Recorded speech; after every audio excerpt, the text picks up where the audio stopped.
just found out that it's not available. Good morning, ma'am. I'm sorry. I apologize for the inconvenience. Let me check what happened.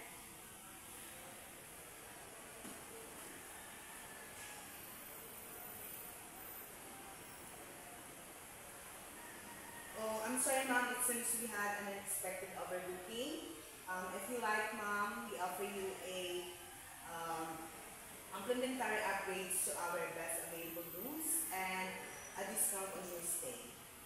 That's not good enough. I just specifically wanted ocean view. I understand, ma'am. Let me see what I can do. Um,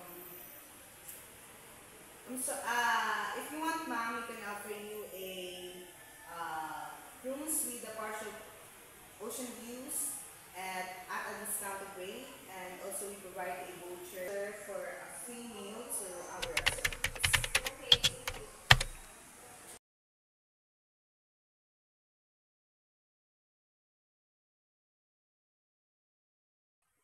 I observed the employee listened to the customer's concern, apologized, and offered alternatives. However, the customer was not fully satisfied. The employee could have offered more options or escalated the issue to supervisor.